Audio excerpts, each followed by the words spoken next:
45 சவரன துள்ளி தங்கம் குறையாம கொடுத்தவங்களுக்கு இத கூட பண்ணலனா எப்படி? நேர்மைக்கு கிடைச்ச இந்த பரிசு அவங்களுக்கு மனசுக்கு எவ்வளவு நிம்மதியை கொடுத்திருக்குள்ள.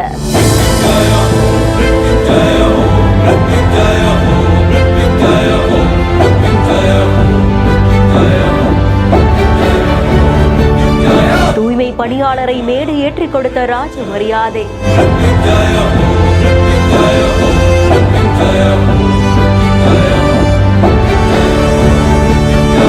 சென்னை அண்ணா நகர்ல தனியார் சார்பில் பொங்கல் விழா ரொம்பவும் விமர்சையா கொண்டாடப்பட்டது. இந்த விழால தான் இப்படி ஒரு நிகழ்ச்சியான சம்பவம் நடந்திருக்கு. தியாகராஜ நகர்ல குப்பை சேகரிக்கும் போது கவர்ல பார்த்த 45 சவரன் தங்க நகையை அப்படியே உரிமையாளர்கிட்ட திருப்பி கொடுக்கணும் அப்படின்னு சிந்திச்சு துளி தங்கம் குறையாம பத்மாவதி அப்படின்றவங்க காவல் நிலையத்துல ஒப்படைச்சாங்க. அந்த தங்க நகைகள் உரிமையாளரையும் சென்று சேர்ந்தது. பத்மாவதி அவர்களை பாராட்டி முதலமைச்சர் ஸ்டாலின் அவர்களே நேர்ல சந்திச்சு பாராட்டு தெரிவிச்சதோடு ஊக்கத்தொகையும் கொடுத்திருந்தாங்க.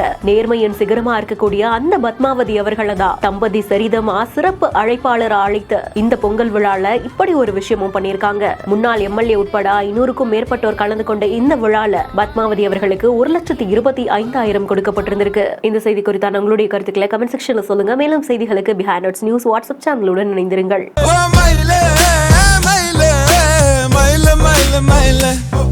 வீடியோவை வழங்குவோர் கிராண்ட் ராயல் டூர்ஸ், மஞ்சு குரூப்ஸ் மற்றும் சிம்ஸ் ஃபார்மசி. Hello doctor.